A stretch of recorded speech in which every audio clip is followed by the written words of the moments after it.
Hello, everyone. Welcome to another discussion of Grand Conspiracy. This is the fifth book in the Wars of Light and Shadow series by Janny Wurts.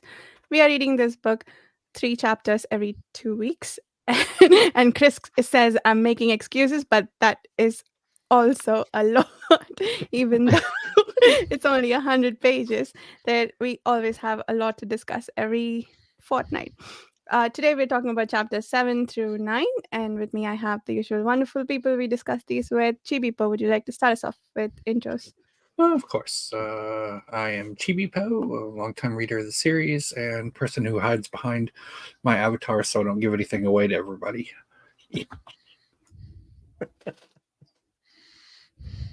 Chris, we'll go clock. Yes, my name's Chris Mullen, sometimes YouTuber, sometimes appear on other people's channels talking about great books and movies and that sort of thing. And this reading of other people's body languages has got me into trouble in the past because I think I've worked something out and they just were scratching their nose, as it turns out, Jared, you're up. I'm Jared. I run a Fantasy Thinker YouTube channel, and I love to read stuff like this. You can find me on Page Chewing as well. And Matt. Hi, I'm Robin. I know I look a bit different this week, but everything's normal, I promise you. No, I'm Matt, also known as Miggins or Hobbit Hole Books. I used to have a YouTube channel, but mainly I'm on Twitter now, and I'm really enjoying reading through these books and discussing with these guys. Nice. Yeah. So a lot happened in these 3 chapters, starting with, I forget what we started with. Can I just say, yes, the most important thing happens at the beginning. Can we all have a moment of silence for the demise of Seth Veer's buskins?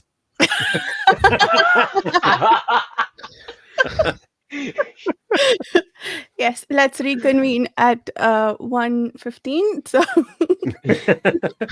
after observing said moment. Oh, dude. Oh yeah, I love that scene. I have found that I love chapters that open with Seth Veer just going about his business, and then he has to like get pulled out of whatever slow scatterbrain thing he's doing. It's brilliant. I love that Seth Veer has turned into a Pratchett character in these books. It is honestly amazing. Even the one later on where he's telling people that he has to pack, or he doesn't even say it out loud, but he has to pack his tea, was a very Pratchettian line, I thought, as well. There's lots of those kind of things, like just doddering old fool, that everybody else is very serious, and Seth Veer is like, oh, hold on, you know what I mean? So much to pack, all that tea I have to carry.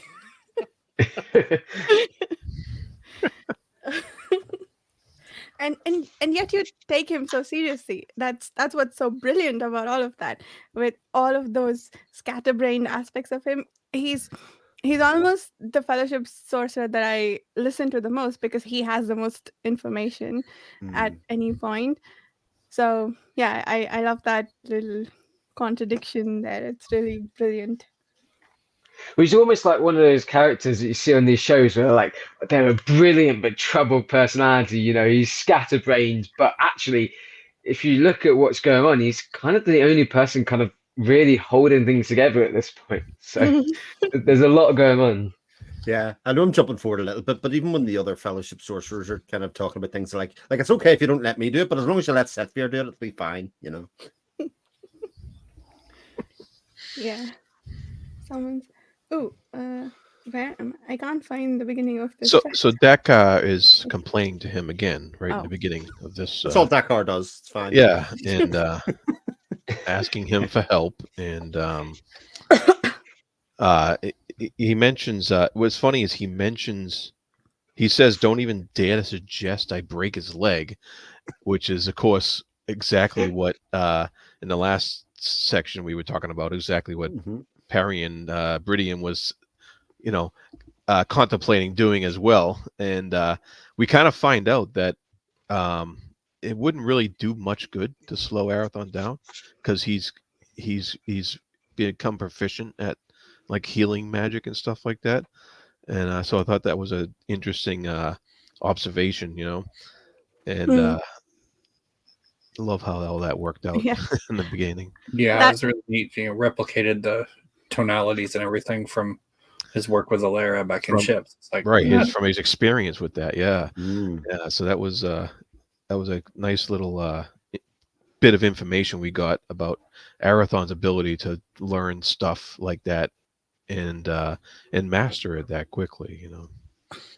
And that was funny too because Dakar says you didn't have to listen to him like for all the hours that he was practicing through it all. At Right. first, I thought it's like when I practice my violin and my husband has to go to a different room, but no. Apparently, he's been making everyone cry with his music by how beautiful it is. So yeah, that was brilliant too. That I don't know if you all started thinking of it that way and then like, oh no, it's not because he's playing badly, it's because he's making them all weep. And what shredding them and remaking them with light or something to that effect, it was really beautiful, that description. Mm-hmm. All right, so then How Dakar's scatterbrain too. He's like, you didn't have to listen to him, and Seth Fear's like, you're forgetting who I am. Yes, I heard it yeah. all. Yeah, he listened to everything, everywhere. Sure. So then Seth Weir shows Dakar what actually happened, that a war did not actually start over Catric's betrayal. And Arathon is convinced that the 8 people that they have are not actually the people they say they were. Yeah, that was interesting because we got Parian seems to be playing a dangerous game with standing up to Lysaea and showing him the corpses, quote, of the traitors. And we kind of figure that it's not actually Catrick hanging up there. And Arathon figures it out as well over. Mhm. And it was hilarious how Arathon's standing over Dakar's shoulder and Dakar's talking crap about him. It's like, oh, he's right behind him. But that was it was just so interesting how we got to view all that scene, through through Dakar talking about it with Sethvir, and then we get to see Parian standing up to Lysaea with his usual Bridian, gumption or whatever you want to call it. And but once again, they can't quite pin it on Bridian yet. They can't quite accuse him quite yet of being traitors to the Alliance of Light. So that was great. I love that whole scene. I don't know about anyone else, but for me, and I think Chibipo will back me up on this, but I actually fully believed that these bodies were them. And then when Arathon starts like laughing, like, "Oh, this is brilliant! I'm so happy about this," I was just, I was so enraged. I was like, "No, what are you doing, Arathon?" And that was the first time actually that I kind of really truly started to doubt him, and seeing how the curse was, or at the time feeling like the curse was breaking down his character. And I was fully hoodwinked by Janny there. I Oh, really? 100% believed that. And I did not see that coming. And even though, Catrick has a past that has affected Arathon, I was so upset. I was so disappointed. I was like, how can you do this? And then just laugh. And that really got me, that one. So I was sort of the same. I kind of was like hoping that it wasn't true, but also we don't know Parian well enough to know actually whether he was capable of doing that. It was still kind of in the art. It's shown himself to be more ruthless than Mern, and that he might have done. And it was nice that Dakar actually verbalized exactly what I was thinking, which is like, we can't be okay with this. This can't be like the dumb thing that we do now. And a bit like yourself, like Janny's played with the idea that Arathon's losing his marbles, in some ways losing his sanity. So again, when that happens, we are not sure, because whether it's now or whether it's coming later, it sort of is a possibility that is being laid out over the past couple of books, especially, and that actually he is going to act in a total the like way that isn't in fitting with his character, so to speak, or of the character we Yeah. know. Now, as soon as it was shown that the bodies were tortured, I kind of felt that was to disguise their identities.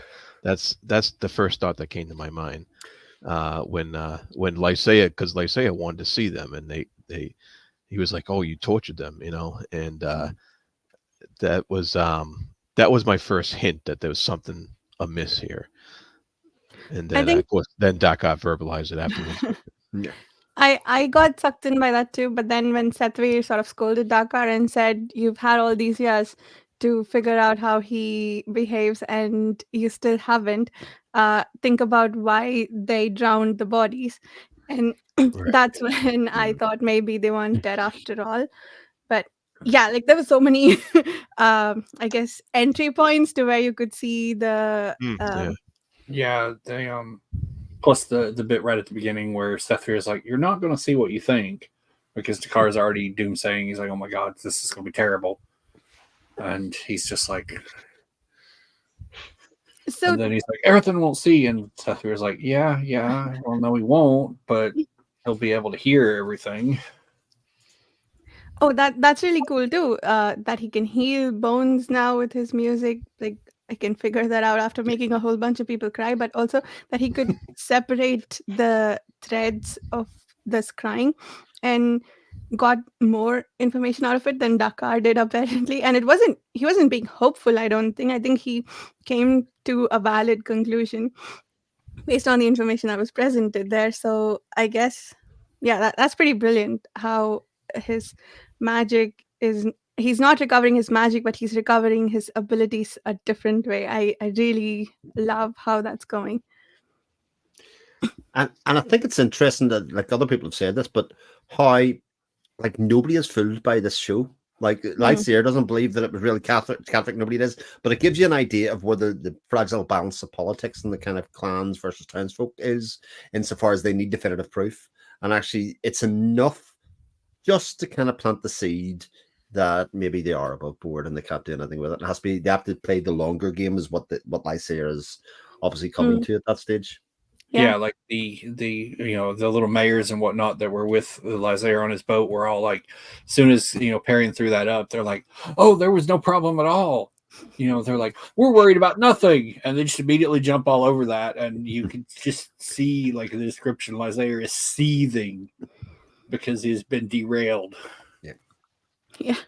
Like I Yeah. said, thwarted was a pretty brilliant scene. Sorry, Jared, you're saying. Yeah. No, and you had that other guy. Was it Raven? Mm, Yeah. Just kind of Yeah. standing off to the side, observing, hmm saying, "Oh, he's very good," and hmm stuff yeah. like that.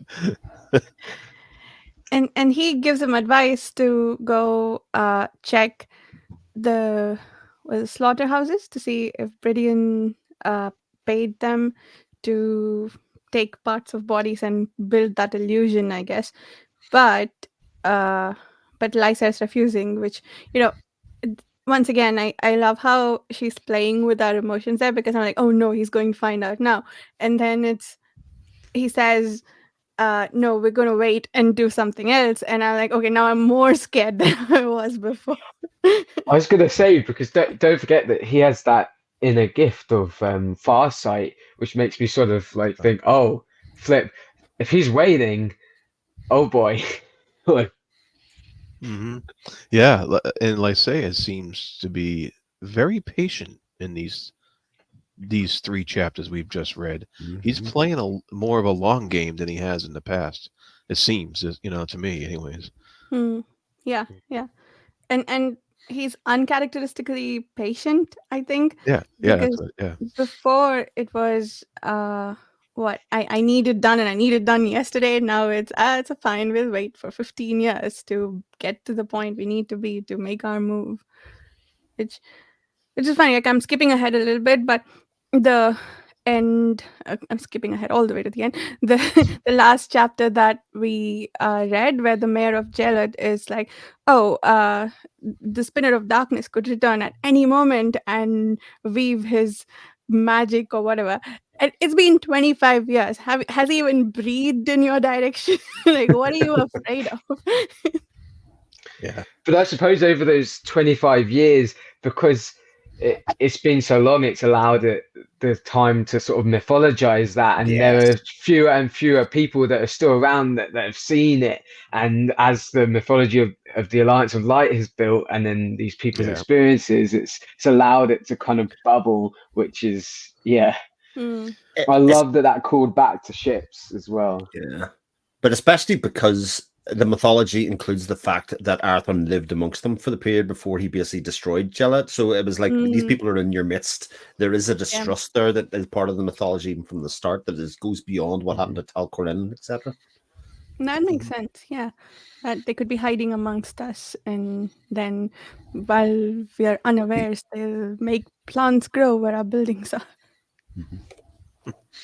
Yeah, that's something else. And Lysaea still gives um that premise that, he still announces that no man shall uh my kingdom shall be condemned without trial, or die before my royal seal of authority for his execution. So he's still given that veneer of righteousness and, doing what he's supposed to be doing, even though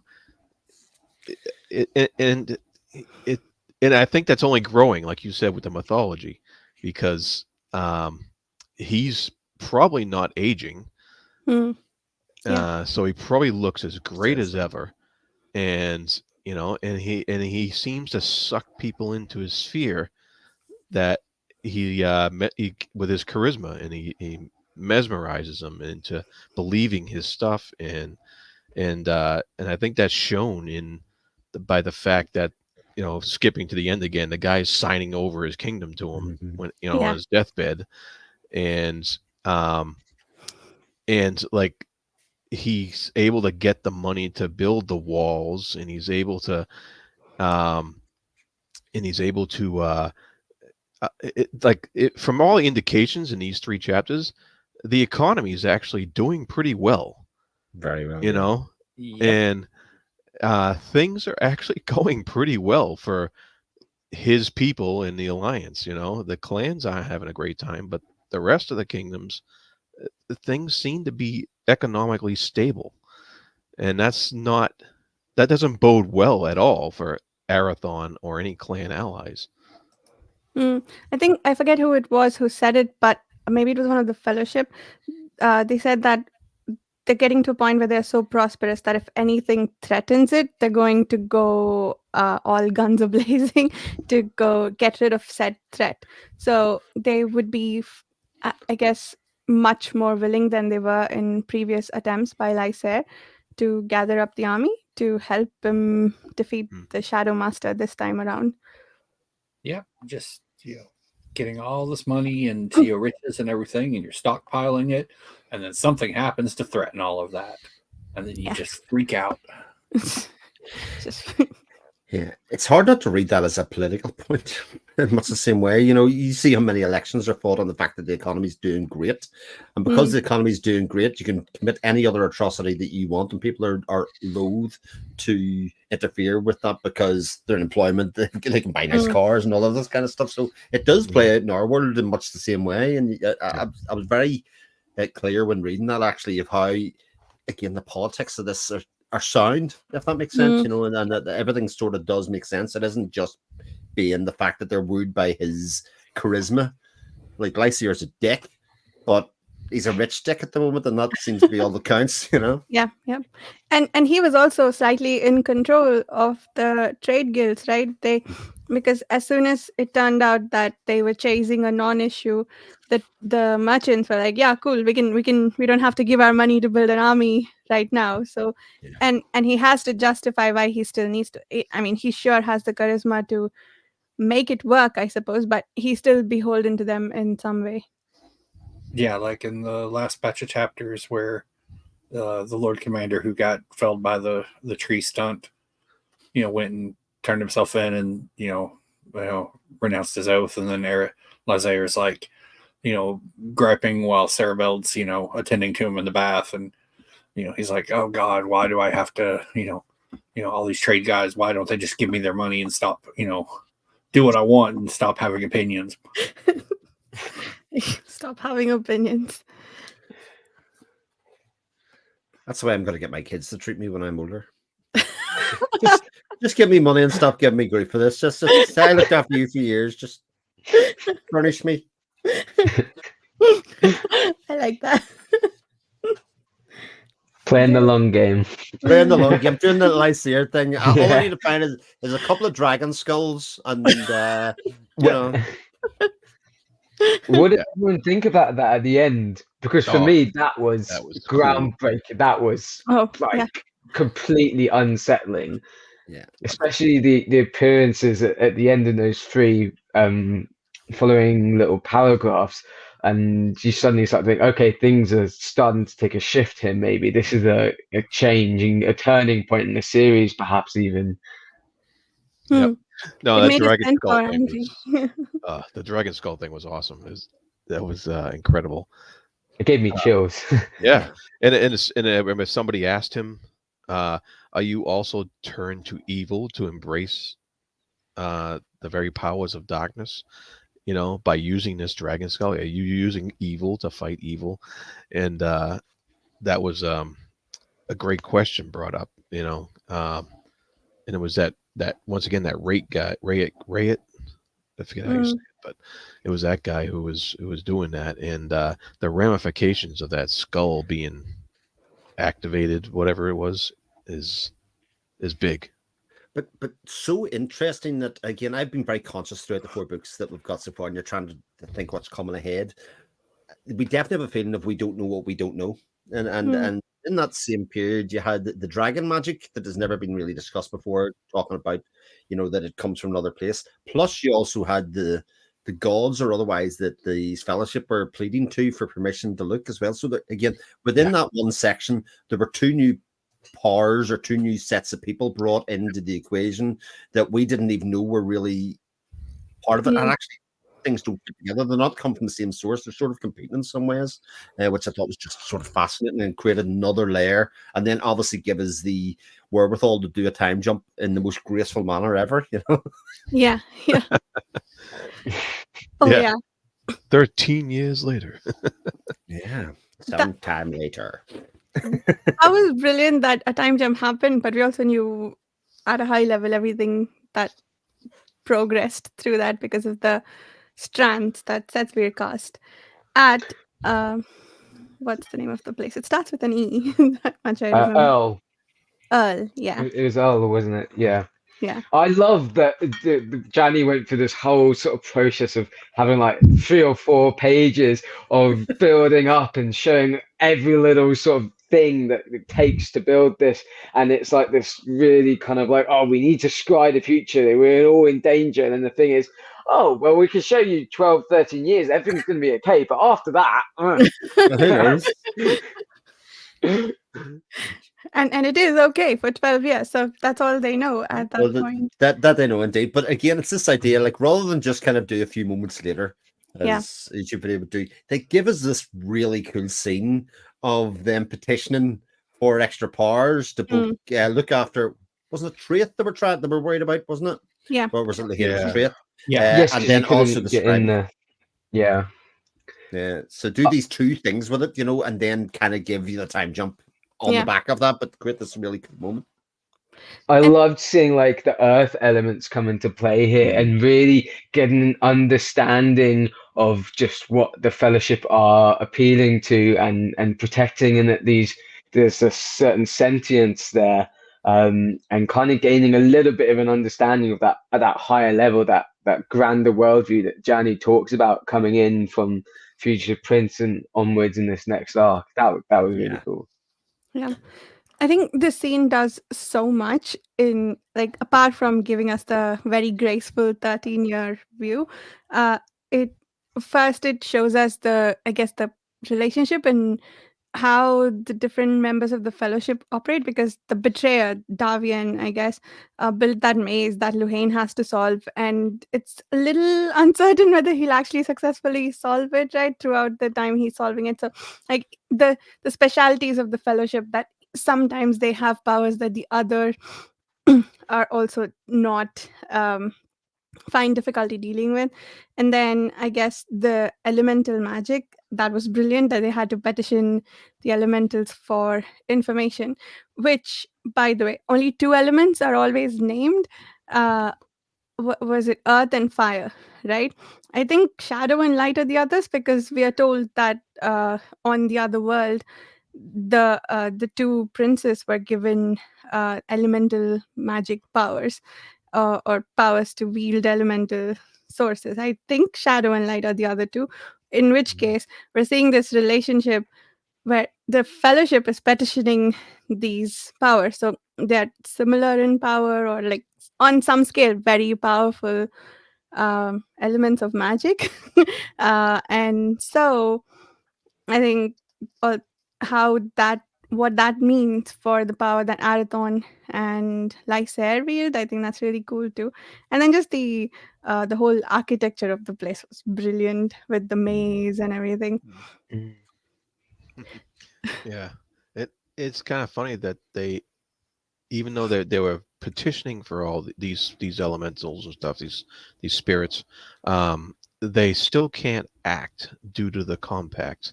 Yeah. Until Lysair or Moriel act first, and that's still holding them back a little bit. And so it's like they're getting ready, and they're working up. They're putting their pieces in place to act when they need to, but they still Mm. can't go yet. Yeah, it's absolutely brilliant. Yeah. And I was like, what would they do? They didn't find out that there's anything that they need to, that they would have liked to intervene on. But if they had, their hands would have been tied. So yeah, I was curious how they would have been better off for knowing. Like, not that they wouldn't, like they obviously had reasons, but I was curious about like what they could have done with the information, given that their hands were tied. Well, I think Setfair, etc., sort of says we can't interfere, but we can make sure that the time that we're spending and doing things is in the right areas. But the thing of the things that we were going to do, can we make sure that it's done in the right order in case there's an immediate threat rather than something longer term or otherwise? So they can't actually respond to the scrying. They can just reorganize the things that they're going to do in some way. I think that's what was explained to it, and they went, right, okay, go ahead, do it. Oh, makes sense. What else do they find in this? Well, one thing at the end of chapter 7, Mhm. one of the second news items there, Mhm. I like how the Centaur Guardian noticed the use of the dragon skull, and that was like, because we haven't really heard much from centaurs at all, and so that stuck out to me, because we haven't really we haven't talked about that at all. Those Yeah. I have one thing in that section too. I wonder who, right before the Centaur Guardian, I wonder who the mage in the cavern might be. The mage and the that has to be the seventh dude, right? Because there was a fellowship. No, wait, no. Or was it Davian who was who was meditating somewhere? There was one fellowship sorcerer who we were told in the first book was being guarded by a unicorn, but I don't remember if he was in a cavern. Interesting. Yeah, because we've got Davian and the missing one, and they have no idea where the missing one is, and Davian he just doesn't want to be kind of he just wants to be left alone, basically. Yeah, but don't bother me. Yeah.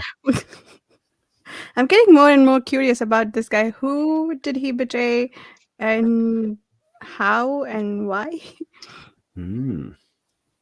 I'm just more curious about what was it that why did he suddenly stop caring when we see how the Fellowship sorcerers, how they care so much about keeping the compact and protecting that at all costs, and we see we start to see in this book, what the cost of that could be. Like, why did this other guy stop caring? That's what Mm, I want to right? know. Yeah. But Yeah, good question. But it's amazing, like within one chapter, we went from this is about Lightsayer chasing Aerith sort of across the world, across the sea, and if he catches him, it's going to be a problem, to now being, I mean, this feels like the most inconsequential part of the entire story in some ways, even though we've spent 4.5 books kind of looking at that, because there's so many other things happening, and so many other things are being reminded of that we had forgotten or didn't know yet, you know. Mm, And it keeps coming up, sort of like I'll sort of not forget about something. It'll go to the back of my mind. Then Janny will bring it up, and I'll be like, "Oh yeah, I forgot about that. Oh, there must be a reason she's reminding us." And then new things she come up. I made a list recently. I think there's must be like 20 sort of different things of like that could go wrong or mysteries that need to be solved. And I'm like, oh my goodness, like any one of these could just be like, yeah. Amazing. I talked about that quite a lot in the first 6 chapters that we got. There's a lot of restating things that were known facts, but just in case you forget, remember Arthur's pretty handy with the yeah. blade. Remember Mm. all of these things that you probably forgot because there's so much happened in this story, you know. And I am very aware of exactly the same thing, Matt. You don't do that because I've half a page to fill. What could I put in? Yeah, forget Chekhov's gun. It's more like Chekhov's armory at this point. Yeah, Yeah. that's true. It's like the recaps at the beginning of episodes where they show you all the bits and you know that these are the threads that are going to be addressed in this episode. It's kind of like that, like your attention is drawn to these points, so you have to think about them. Right enough, because you're doing the rewatch of Lost at the moment, and Yeah. Lost would occasionally do this thing where they would do the recap, but they pull something for like an episode in season one. You're like, why put that one detail from like 2 seasons ago in the start of the recap at the start so that Yeah. you're gonna kind of head off? Yeah. Yeah. But one thing that I really picked up on in this section here that really kind of elevated it for me was in that last sentence when it's talking about the centaur. And it says, its eyes liquid and wide with what could be grave sorrow or a rage to seed fear in the wild heart of the four elements. And then I was reading that, I was like, my goodness, because so What far we've been led to believe these Praevians are good because we're seeing the Fellowship and the Praevians are on the same side and they're trying to find them and therefore they must be these good characters. But if you go back to that opening paragraph in Curse and Mistwraith, what does Janny tell us about believing everything as it appears and that not everything is as it's told? And it started to make me question, well, hang on a second, how do we actually know these Praevians good? If he's angry, what is he going to do about this? Yeah. And how is that going to affect the world? And have we been looking at this all wrong? Like, we've never stopped to question, is bringing the Praevians back something that we actually want to happen? Like, what are the consequences of that? We don't know. Yeah. Well, later on. Oh, go ahead. I was going to say one of the important things too is to consider, is the question of, well, is this good? But then that question is, for whom? Right. Yeah. Is it good for humanity? Is it good for the planet? Is it good for, Well, later on we learn that the Centaur Guardian, he's given a name. It's Shaunaroy, something like that. Cineroy, Something like that.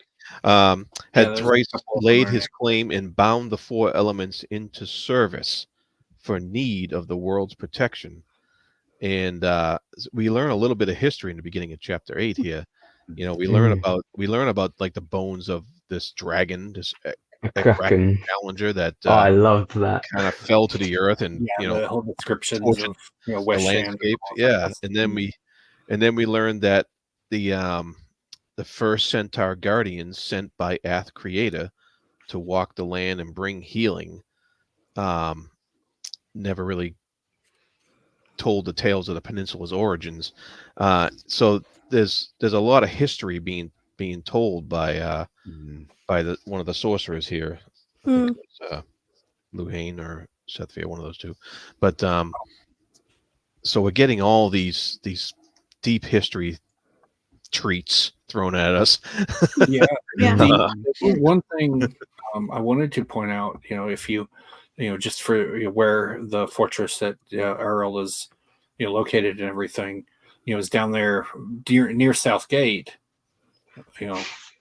and if you go look at the map, and you look at that area of West Shand, and you compare it to like some of the other kingdoms and whatnot, and you see that the only human civilizations are like right up there, almost not even either right close to the border of whatever's, I think Havish is above it.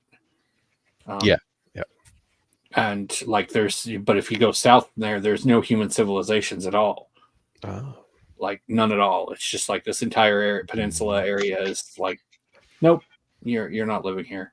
And there's only a couple of places on the map that are that are as intense like that. Like you've got that one spot in the middle of the map that hasn't been named yet.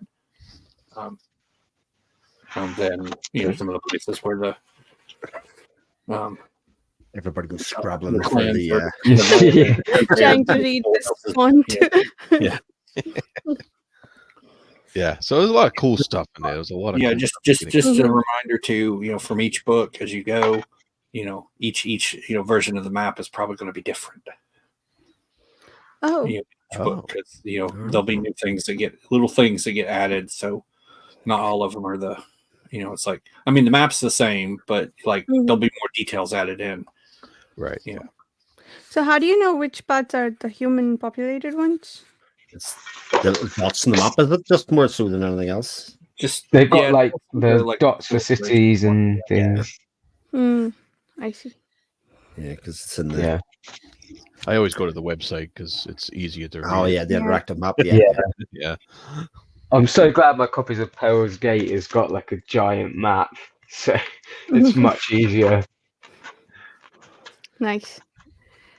Yeah. The- The little mass markets are kind of Yeah, this is like my map. Yeah. Much easier, yeah. But I can't take it to work with me is the problem because it's so heavy. this one has an actually readable map. The first 2 or 3 books, I think Yes, the writing Yeah. was I had the not same. good. Yeah. In the first couple of ones, I had the same. Yeah, interactive map for the win. Yeah. Yeah. That's a really So- cool map. So we mentioned a 13 years later section in middle of chapter 8, right in the middle of chapter 8. It's 13 years later, and we see we see that Lysaea has a son now, Yes. right? Keyboard. And this poor woman Elaine, who was the queen or his queen, had to live with him, or Yeah. probably without him. more live without him for the past 13 years. But that was very interesting to see that interplay, because it seems like her son has been kept from her quite a bit, and it was interesting to see that interplay when they interacted in the court scene there. Very, very interesting. I think we're kind of skipping over like one of the most important scenes I think of all 3 chapters, which is everybody's new favorite character being introduced, which is the Yeah, I know you're gonna say Sabrinian, the grandmother. Oh my god, Yeah, yes. I was waiting for that to come up. Yeah. Oh, she's just like in typical. I'd say this all the time, and same goes for rape to something. Like we're 5 books in. There's been a lot of words in these books so far, and within about 3 pages, Janny can make you go, "Oh, this character is just the greatest thing that happened to literature since Yeah. But she has even a greater role in the beginning of chapter 9. It's like outstanding what she does at the beginning of chapter 9 with the but With there the is ship the person, yeah. but there's that, but there's also there's a couple of things happen. So there is the idea that actually Lysaea, despite his better wishes or otherwise, actually through the act of trying to make this baby, can be drawn into a relationship with this young woman. Another very strong kind of character that we're rooting for, a bit like Talith in some ways, and Elaine here, and that actually the maids of Elaine are kind of say if they need to do this a couple more times, there will be a bond kind of set up here between the two of them that will kind of break this kind of idea, this distance that Lysair would like to have, insofar as, oh, I just want to be drunk every time I'm doing it, and that kind of stuff. He can't get away from it. And then the idea that is planted that actually she now knows that Talith was murdered. Yeah.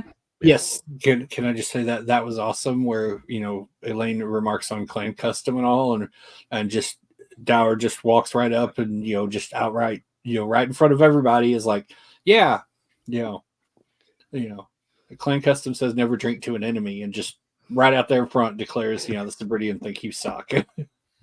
That's so cool. Like, I was like, that's amazing. It just walks away. Yeah. And what I love about her is that I think there's sort of the stereotype of a character where it's like, oh, as they get older, they get more crotchety and more like this. But actually, I hope I'm right to say this, but I think in Future Prince, when the other Cibridian was climbing up to meet Talith, and it talks about the past of how Dame Dower courted and met her husband. And like you can see from such a young age that the Dame, like, she's always been like this. This isn't like, oh, she's grown older and tougher and stronger. No, she's been like this since she was a kid. Yeah.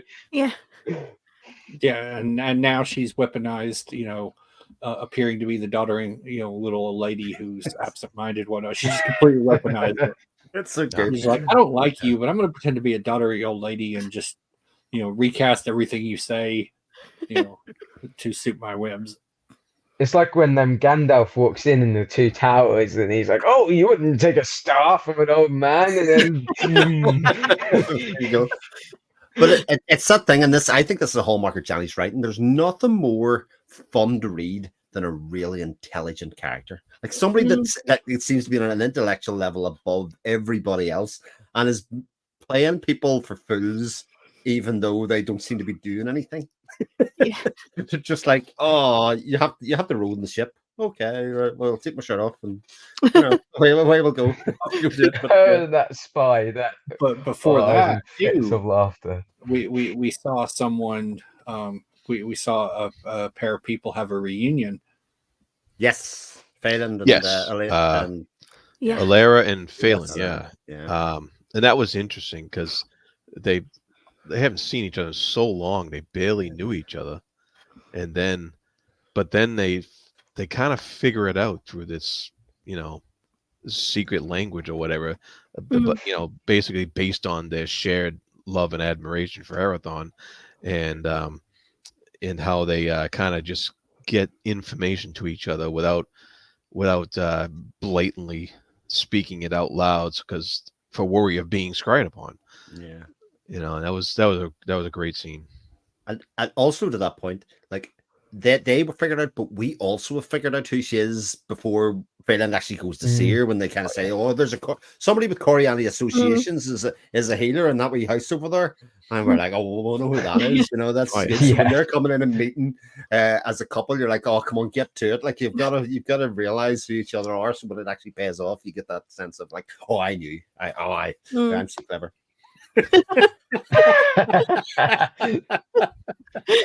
It's really interesting that everybody around Arathon knows that he's in love with her, for all his secrecy and need for privacy and so on. Everybody who's close to Arathon knows about his affection for her. The two people who are new on the boat now, they know that he's in love with someone. Don't know who yet, but I think Dakar tells them her name, right? Does he say her name is Alera when they say who? Yeah. That scene was brilliant too, by the way, when he's just like being being all melancholy in his love for her and singing his wee song. Yeah. No pining. Celine Dion songs just rattling out over the oceans, Yeah. And it just really, like, kind of, when you look into that whole thing with Elira and Arathon, and how the Koyani are using Elira, it kind of really shows up the distinction for me between the Fellowship and the Koyani, because the Fellowship are all about the free will, whereas the Koyani are using her free will against her. She has no choice. They're using her as a bait, and that's just like, oh my god, no. But the Koreani are supposed to be about free will of humanity, you know, in their design and their sense. Like they're supposed to be looking out for the free will of humanity, but theirs manipulative and maybe more so than just about everybody. That's a really nice point, Megan. I like that. Yeah. I don't know if I would say that they're interested in the free will of humanity so much as the welfare of it, because they'll clearly like, yeah, we'll slap compulsions on people, and do left and right because we want to advance the civilization and whatnot. But they're like any one person, case in point, they're like, yeah, we're gonna set Fionn Aerith up for but we don't really care about him. He's one person, doesn't matter. Yeah. What I want to know is if Allura runs into Fionn Aerith right now, she's a bit like, oh, he's gorgeous. Yeah, Lyrenda could barely. I know. Like that was almost like a creepy version of Peeping Tom for the Koreani, looking at this kid taking his shirt off, and I was just like, okay. I want to eat him. Yeah. And then they're cackling like a couple of witches, I guess. Yeah. Oh my god. What is Moriel up to with that initiate who is still apparently pretty not incompetent? Even I think even the Fellowship observed that. They're like, why there's more to it than that. Why is she keeping this person around her constantly? That's a very good question. Yeah, I'm staying out of this one. Do you know something? I've seen we were watching this, and I know Chippy Poe has his camera turned off, and you can't read his reactions. But I just look for when he unmutes himself now, and I'm like, oh, that's a point. Keep an eye on that. I will say, since we've got to that, and that kind of touches on the end of chapter 9, that's pretty ominous the way chapter 9 ends. Yeah. It's like, this is ominous. I don't know what's about to happen, but Elira gets recalled at that point, so that's ominous. No Parabians with yet. Moriel and what she sets in motion there. Yeah, and yeah, and she has apparently a different agenda than the one she's making Lyrenda implement for her. So yep, we know she wants revenge against the Fellowship. Is that what that's about? Or that one's also very scary. You're really starting to feel the noose tighten, aren't you, at this sort of point? Here's my advice. After we're done, go read chapters 10, 11, and 12. Right? Yes. Do yourself a favor. Yes. Oh my god. I will even give you this. Chapter 11 will answer many of your questions. Nice. And it will also blow your mind. Clickbait much. You don't realize Farsha is impervious to this. She will leave it till 7 o'clock. Regardless of what you say. That's true. If she leaves it till like 10 minutes before our next one, Varsha will just kind of be sitting there like, what did I just read? Yeah. Oh yeah. I think she's frozen, but actually she's just sort of catatonic. Shock. I'll just be too much in shock to start this discussion. You're gonna have to do it without me. I put up a reaction of some of the stuff, a video of some of the things that happens in the next few chapters. So I think you'll understand why I had that reaction up there. Nice. When you get through it. Oh, cool. I am legitimately worried because we were actually talking about this maybe last week or so about how the 3 chapter structure is actually really helpful for making you digest and enjoy the book. But I do feel like, especially with Grand Conspiracy, there is the feeling of we're just going to hit that wall of like, shit, the hell with these guys. It does feel that way, yeah. Yeah. It's like there's so much building and it's so much tension building, and it does. Yeah, it feels like the floodgates are going to open, and here we Hopefully, go. But hopefully it opens in chapter. What are we reading next? 13 to Uh, 15. 13. don't- Yeah. I don't know which one. Then we get it all at once. I think Uh, that's but I do. Back to the Dame Daw. Mm. How she handled the diplomatic envoy from Lycia Great. was so Oh. hilarious and but it was so quite deliberate. Mm. Like she purposely made it seem like she's this addled, cantankerous old woman, and she was really just disposing of a spy Mm. and maybe saving his life. Yes, Because that's also true. Yeah. if he actually would have stuck around, he more than likely would have been killed at some point. I have a Mhm. feeling, but because those Brittian people don't mess around. So It was Also- really sorry, Chibi, go ahead. No, go ahead. Go ahead.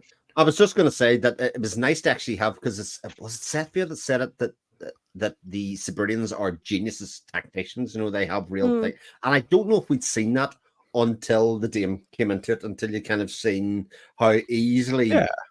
she seemed to manipulate situations and Yeah. people. we saw it a little bit with Mayern, Yeah. with what he did with Just a little bit. his whole James Bond act and Fugitive Prince, Yeah. but yeah, with the Dame, you really saw she's Yeah, brilliant. and too with Perry and just being like completely what's the word I want, just ostentatious and daring Lysair to call him a liar Yeah. Mm. and standing him down. And then also I just want to say, because again, I love her writing, but I love what how Dame Dar refers to Lysair at one point. She's like, "What's that mem-faced false godling done this time?" Yeah. That's great. And There was she's nothing- sorry. Go ahead. Go ahead. I was just going to say, I don't even have the words. It was like there was a great curse phrase in there as well. I meant to highlight infernal bollocks or something like that, and I went, "That's so great." Come from from an old lady or otherwise, There was a and she also observed that he might have some ability to communicate back and Yeah. send information in what magical ways. I don't think she's privy to the information that we get, that Lysa's planting all these people who have the ability for instantaneous communication. She just figures it out. Yeah. Well, he's a threat, isn't he? I mean, and to be honest, it seems actually that it's Rate is the person that's driving all this in the background in terms of getting in Lysa's ear and giving him information that I don't think he had previously in terms of how the world works, between whether it's the dragon skulls or otherwise. Yeah. Was that whole sort of cabal, isn't it? And sort of early on we're introduced to sort of Carabald, but then the Raven guy kind of takes over, and you kind of never really know who's quite in control. That power sort of seems to be shifting, which is quite interesting, and seeing how that's affecting Lysae and his decisions, how that's feeding into his own sort of ego and believing his own myths. Mm. Yeah. And I think there are many instances where you feel like maybe Lysa is being manipulated by all these people who have power, but really he's in control the whole time, it seems like, because he has this, maybe he consulted with the Raven dude, but it seems to be all his plan, right? Even with the mayor who's dying, he says, "Oh, you want me to build a wall? Here, let me tell you everything else that I have planned for the protection of your city." And Yeah. and even the inner cabal, he's the one who's going to share information. Raven's just there to bend space-time around it so nobody can overhear what they're saying. I like Yeah. how you said casually, "Oh, he's just there to bend space time." That's like some totally normal thing for someone to do. What are you doing this afternoon? Oh, I'm just going to have an afternoon off, Yeah. Well, in that later in that chapter, like Traith mentioned how Lysaea has that gift of farsight through his maternal Yes. lineage, and so and he said never discount what hidden seeds that man might hold in his hand, and so he's definitely turned to playing the long game, and I have a feeling he's using all these people to. I think he's delegating very well, honestly. Yeah. And so that's what he's doing with all these people. and the loyalty he commands from all of them, Yeah. right? And Yeah. it feels like they all have their own purpose, but also they are extremely dedicated to him and his cause. Like the priest and the steward, gay steward, is the steward's name Steward, or is that I'll get uh screwed. Yeah, Yeah, I yeah. kept getting confused with Capitalized. that. I think it It's is. capitalized. So yeah. and he, yeah, they all are apparently people like that in real life. You like, they have, sure, they're loyal, but also they're doing something for themselves. It feels like all these people, the doing something for themselves, if it exists, is a very, very small portion of their motivation. Possible. Yeah, very possible. Mm. What a brilliant piece of world building Chapter 9 was, because I loved how she detailed the enrollment process into the Sunwheel Army, Mm. and how Mm. the Army of the Light, and how it was all the way from like recruitment to officer training to pensions and everything else. It was like, wow, look at this unique, the unique world that she's put together here, and how Lysaeus basically set all this up. Mm. And I just thought it was brilliant. I loved learning about that aspect of how he's building in the army, and how it all works. Yeah. And it's such an elite guard that everybody wants to sign up, right? Yep. Like that, this is the Yeah. And what a great casual name. line. Yeah. What a great name, Sunwheel, Army of the Mm. Light. I mean, that, Yeah. who wouldn't want to sign up for that? It's a lot of glory there.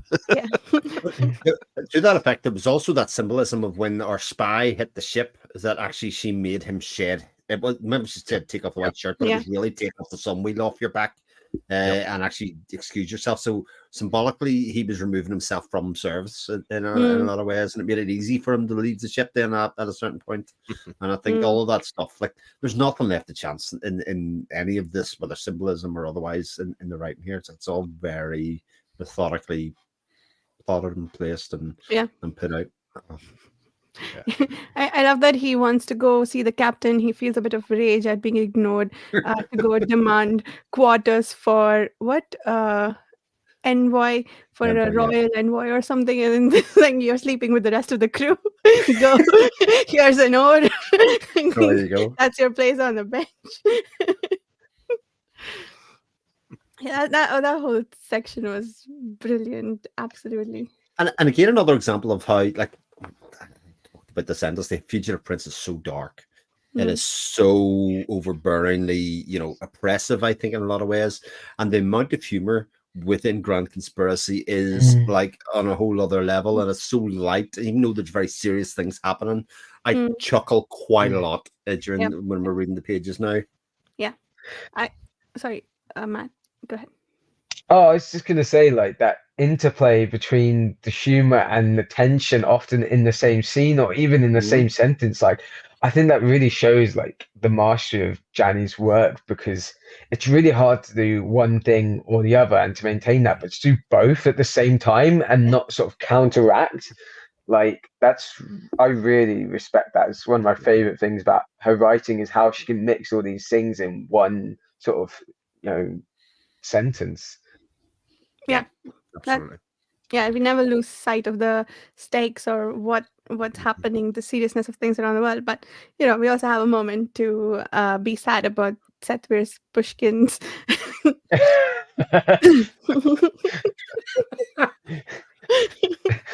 I hope that's in the acknowledgements. The end of Songs of the Mysteries. Yeah. Our fallen comrades. Yeah. Yeah. The soldiers of Talcarin, Seth's Bushkin. The 30,000 dead at Conquering. Next line. So good. Oh, man. I think we didn't talk too much about the two soldiers that Parion left behind with Mhm. Arathon. I love that they noticed. I think one of them said that the saddest thing to have happened in this prince's life is the day he had to pick up the sword. Uh, because he listened to him playing music for a while and saw that that's where his calling is. I thought that was brilliant that they have this unflinching loyalty for him so quickly. And yeah, once again, I every time this happens, I feel amazed, and I love that this is a thing about this character, that he commands this loyalty Arathon, but every one of them questions him when they think they need answers, or when they think that he's veering off course, like with Dakar going and challenging him and saying, "You cannot be happy about this, you cannot be okay with this." And at compare that with Lysair, the contrast that that presents every single time that that happens, where Lysair is like, even to his wife, he's like, you can't, you your job is to have a child, and that's it. Like, you exist. That's all. That's your purpose. And Yeah, agreed. Yeah. yeah, that contrast just stands out every single time it happens. It never gets old, or it hits home every time. I think that's really brilliant. Yep. But I think Well, what's really sad about that for Lysaea is that there is a moment where he lets a chink in that armor loose, and he's like, "Listen, I wish I didn't have to do this." And you kind of get an insight into his character that actually he really believes this. We talk a lot about this. Oh, he's speaking about justice. Well, actually, look at what he's doing. It isn't justice. But I think he genuinely believes that he's doing the right thing. Oh, yeah. Mm. And you kind of see this character that's just in over his head, that he's just sunk himself in too deep, and he can't see that he's gone too far. He can't acknowledge that because the weight of that guilt is going to come on him. So he has to cut himself off from everything and everyone and all those emotions.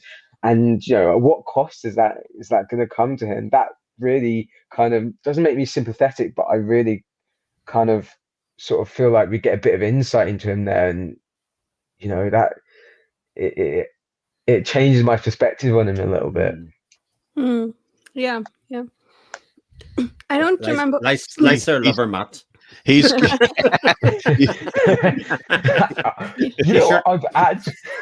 no, I've always been Team Arathon.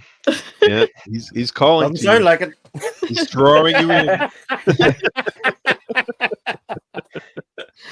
I'm the spy, the Cabal's spy in the infiltrating. The very last line in the last news item in chapter 9 was pretty ominous too. Oof. Just by the fact that they're actually worried that there's been too much peace when it comes to the Myths Wraith. Yeah. And it's like, okay, that's going to signal something, no doubt. And I'm pretty sure it's not the first time it's been brought up in this book as well. Grand conspiracy. Yeah, grand conspiracy. It's almost like there's a grand conspiracy or something. Yeah. Oh, Yeah. She does misdirect a lot, doesn't she? So, yeah, the grand conspiracy could be what Moriel is plotting, could be what Lysair is plotting, or what the Mistwraith is plotting. What? what? And on the back of my copy, it says the stage is set for ultimate betrayal, which sort of makes you go, well, who should I suspect? Never read the back. Brilliant. I sort of want to go back to something. I think I cut somebody off earlier talking about the relationship between Elaine and her son, the fact that she was pulled away from him, and actually the sort of not just a heartbreak for her, because actually, again, there's a character that I think we really like instantly now, Elaine, as somebody's trying to fight her own past, but also on that poor child, and actually what kind of life that they're living in, the kind of effect that will have on him, really not having a mother and being put into a life of servitude, probably is in the truth, Yeah, to be a puppet for his father's. He's a puppet, but he's being brought up to have certain, attributes and attitudes towards probably rulership, and how he's supposed to treat other people. Because even though he still said certain things in that encounter that he held up very well for his age, and he presented himself well in a trained manner. So yeah, there's a lot that could happen with that kid in the future, I feel. And let's not forget who's in control of his education. It's the cabal that's wrestling that power away from the mother. From so yeah, I'm a little bit wary of that. Oh yeah.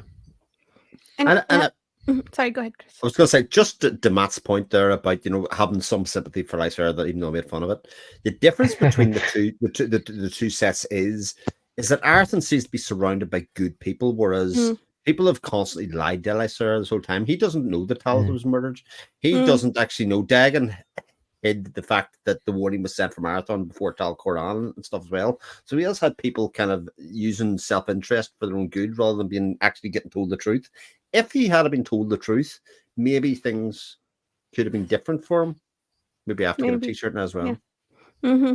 But well, see, I think that's an interesting point because we see Lysair, I think it was back in Future Prince when he goes to ask the depths, and he's shown the truth, and he just outright ignores it. And it was at that point I remember being like, okay, he's not turning back. This is his chance, And I think he's shown time and time again the reality, and he just chooses to flat out ignore it. So I don't think that would make much difference at this stage. Yeah.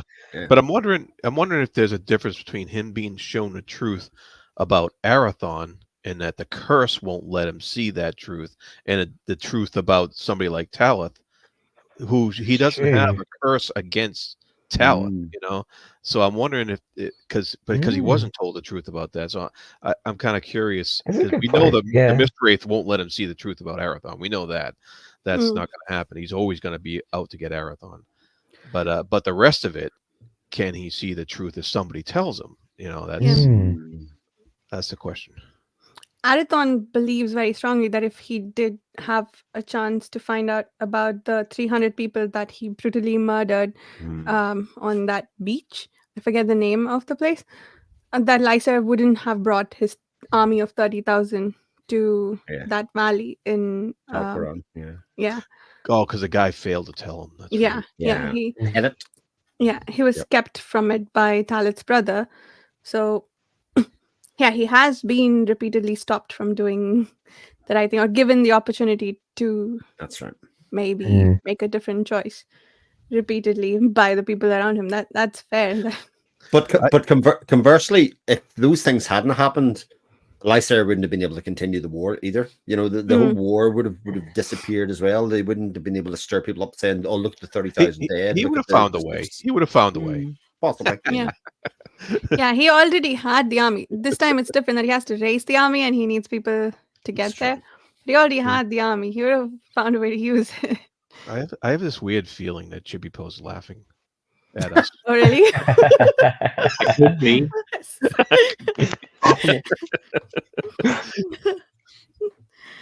Yeah.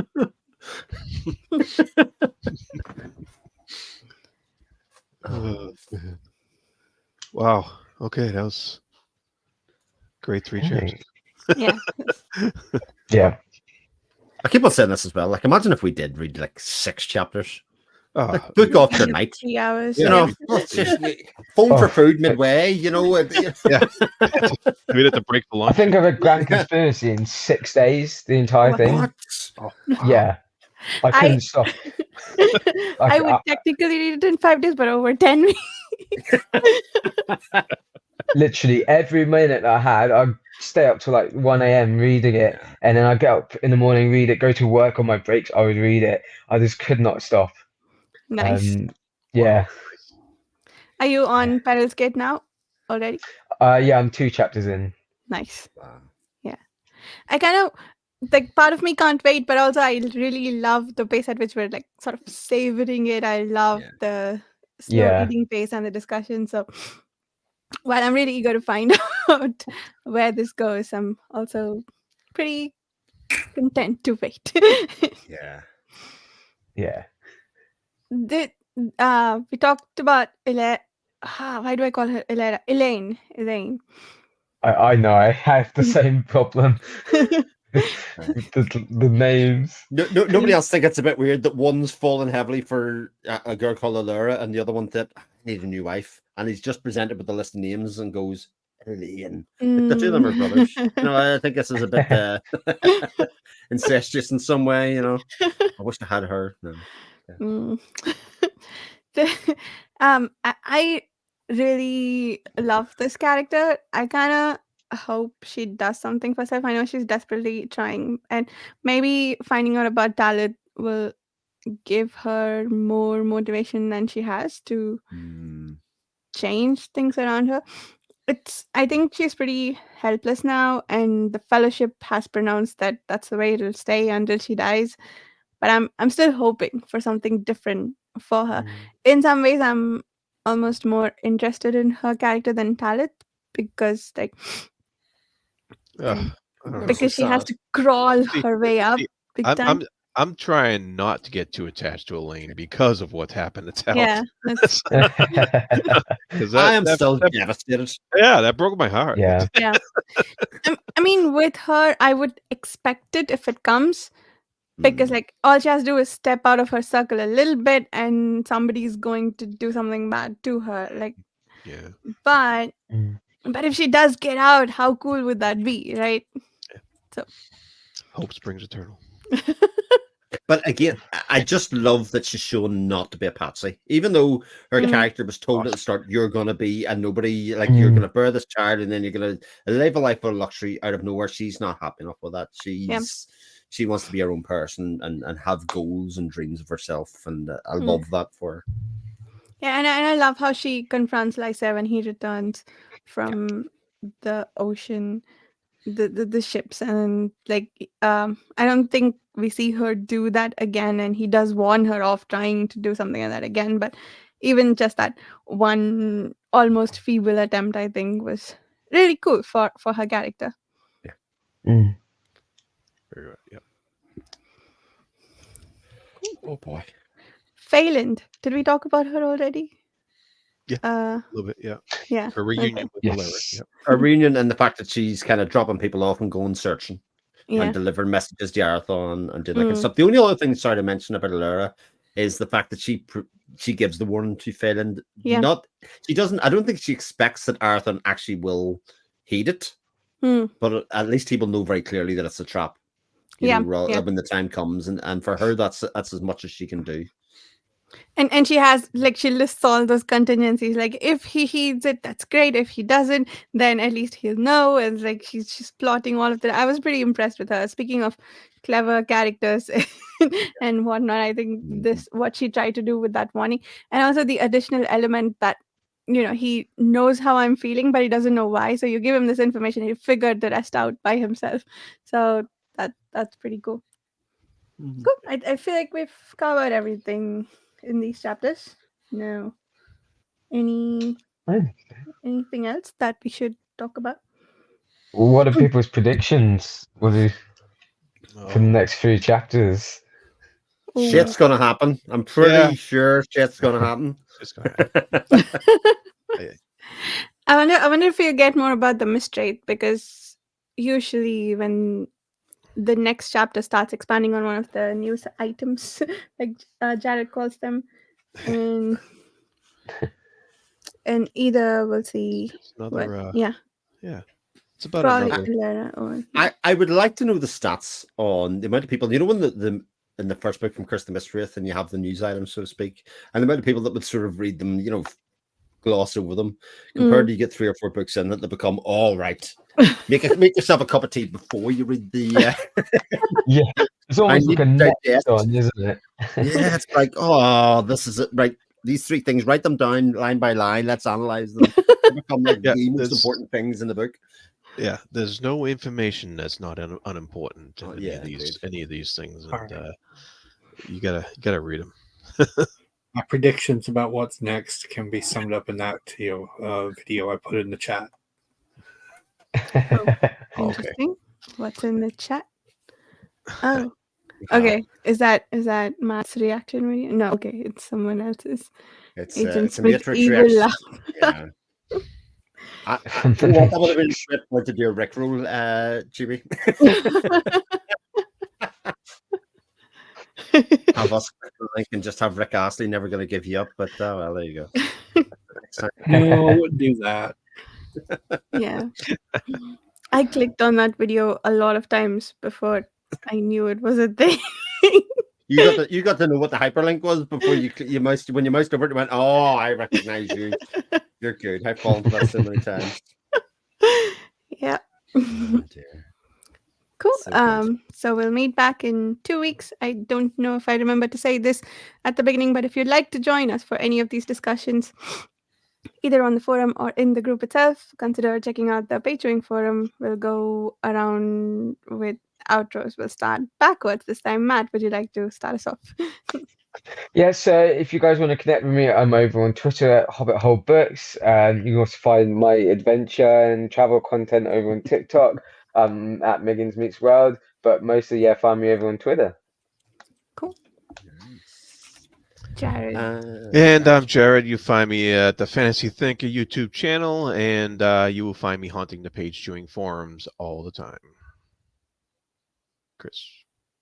Yeah, my name's Chris Mullen, sometimes YouTuber, but you'll find me on this channel in 2 weeks' time, and also on the Speculative Speculations podcast as well. I'll drop that a little link as well, Yeah. sci-fi podcast.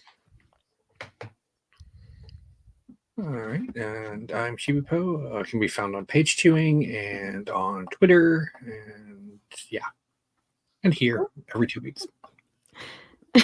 And I'm Vasha. You can find me on the Reading by the Rainy Mountain YouTube channel. The About page has links to the podcast that Chris mentioned. I will also start publishing them on YouTube in a week or so when I get around to making the audio spectrum versions of them. We've been talking about Annihilation there. And if you'd like to talk to us about Wars of Light and Shadow or any other science fiction